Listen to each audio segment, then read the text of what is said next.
play, last in points per game after Week 8. New head coach Ben Johnson was hired away from Detroit to help resolve that. OTAs got underway yesterday for Chicago with year 2 on the horizon for number 1 pick Caleb Williams. Coach talked about starting off on the right foot, with his QB today.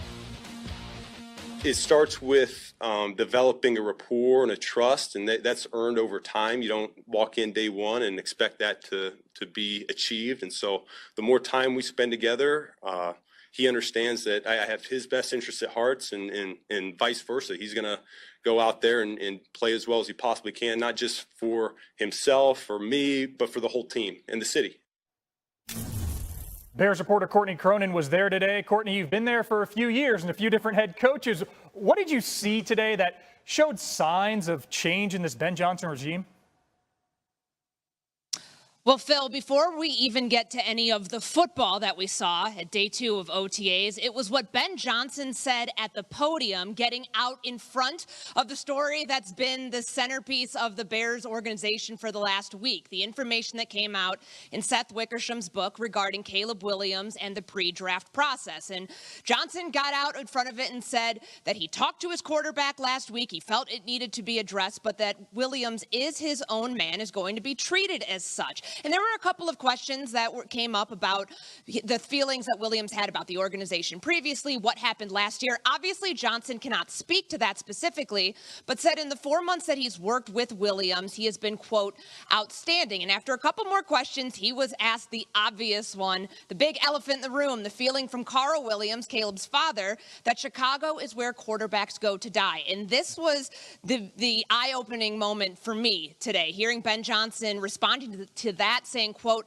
I love it. He wants the opportunity to change that narrative in 2025. He believes that that is where, quote, great journeys will begin. Now, as Caleb Williams and Ben Johnson begin their rapport, remember, it is only day 2 of OTAs. There were a couple of mistakes on the field today, and I go back to a conversation I had with Jalen Johnson last month about this increased accountability that these players are hoping to see on the field. And I said, what does that look like in 2025? He told me point blank, if you see it, call it out. That is exactly what happened from Ben Johnson today at OTAs. There was a moment during 7-on-7 where veteran tight end Cole Kmet was not lined up properly, and Johnson had no issue letting him know. Even the veterans are not immune from getting yelled at from time to time, that he needed to be in the right place. It's only day 2 of the install, and Johnson has reiterated time and again he expects there to be mistakes on the field. Right now is when they should be making them, but there are too many pre-snap penalties, some mental lapses that Johnson felt he needed to call out right in the moment. So as they get on the field tomorrow for the final day of OTAs this week, those things can be corrected. Day 2 of the install, year 2 with Caleb Williams, and Ben Johnson knows all too well, coming from Detroit, how challenging that division is going to be in 2025. Courtney Cronin, thanks so much. Well, the Bears addressed major needs this offseason after going 5-11, an 11th losing season in the last 12 years. They brought in Ben Johnson. The O-line allowed league high in sacks, so they got guards Joe Thuney and Jonah Jackson, as well as center Drew Dahlman. And then they got Caleb Williams, some more weapons in the draft, taking tight end Colston Loveland and wide receiver Luther Burden with their first 2 picks. Back here with Dan Graziano, Booger McFarland, and Louis Riddick. And Graz, last week, we heard these stories come out. Courtney mentioned them as well about Williams not wanting to go to Chicago before ultimately deciding that maybe he's the guy to turn this franchise around. What is a realistic ceiling for Caleb and the Bears in 2025? I think, Phil, if they can get to around 500 and show progress as the year goes on, that would have to be considered a successful season. People want to talk about playoffs. I just feel like that's a little unrealistic given their division, the strength of the other 3 teams, all of whom made the postseason last year, and given the fact that Ben Johnson is a first-time head coach. Caleb Williams is still a young, developing quarterback. And when you listen to Ben Johnson talk and you hear Courtney Cronin talk about the things he has said since he got there, he is talking about building something. He is not talking about putting the finishing touches on something. That's down the road. Right now, they're out there, they're making mistakes, they're figuring out what they need to work on, and that's a process that could take a little while and might bleed into the season, honestly. So it's about how quickly it comes together. I think this year is going to be about building towards something for the Bears in the future. Look, there's some high-level players on this football team. No doubt. Let's just start there. There's some high-level players at some really key positions. They revamped this football team inside out, starting on the offensive line, the center and the 2 guards. They go in the draft and they get 2 just absolute studs in Colston Loveland, Luther Burden to go along with Roma Dunze, DJ Moore. That's ridiculous right there. I mean, that's a lot of weapons right there for a young quarterback to work with. Obviously, the centerpiece is Caleb.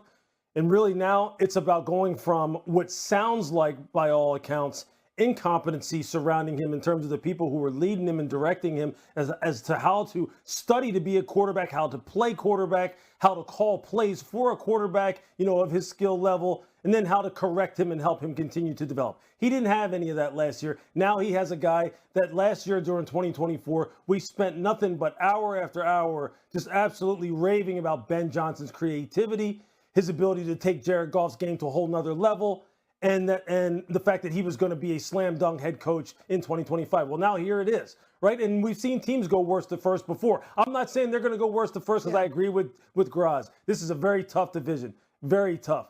And we haven't even talked about the defense.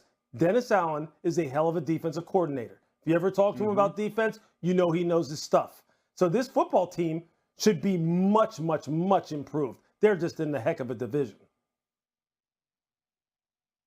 So here's what I want to say about Caleb Williams, and I wasn't in that building and inside those meeting rooms, but when we talk about a pressure standpoint and how much pressure is on him, think about this. He's come out and said that the staff was incompetent in preparing him how to play and read defenses, blah, blah, blah. Well, when you say that, I think everyone that works in the NFL has Ben Johnson in high regard. And so now all the incompetency that you said you got last year, that is gone. And so if we're going to believe you and take your word for it, and I don't know if I'm willing to do that because I hadn't heard the other side, and I'm not going to disrespect all the coaches from the Bears that were there last year, but if you're going to come out and be on record and said that those people that prepared you were incompetent, then you better come out and play a hell of a lot better this year. And I agree with you, Lewis. It's a ton of talent on that team. They've surrounded him with an offensive line. Everybody said that the Bears' offensive line couldn't protect. They went out and they did that. Well, what about the weapons? You got Luther Burden and Roma Dunze. You got weapons on the outside. You got running backs. The only piece left is the quarterback. And you said you didn't get coaching last year, so let's go get the best offensive mind that we can, and they did that in Ben Johnson. So now, Caleb, what are the excuses? It's kind of like what Antonio Tarver asked Roy Jones years ago. Roy, what you going to say now? What's going to be your excuse now? There are no more excuses. Caleb Williams has to show up and not only play, guys, he's got to play at a high level. I think that's the only expectation that I would have if I was a Bears fan. And I think if you're in the Bears organization, that's what you better expect from him. And also, in a way, kind of comparison, being the thief of joy, the other rookie QBs, Drake May, his promise, Bo Nix getting the Broncos back to the playoffs, gee whiz, Jayden Daniels, all that he did in Washington, Caleb Williams now with all the pieces around him, the pressure's compounded in Chicago for 2025. Still to come, Jason Kelce went to the owners' meetings, spearheading the defense of the tush-push. Stick around to hear what the longtime center had to say.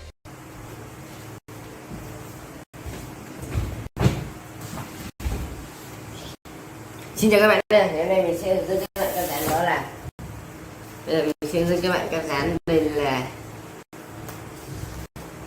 miếng đi ra nha. Bây giờ mình sẽ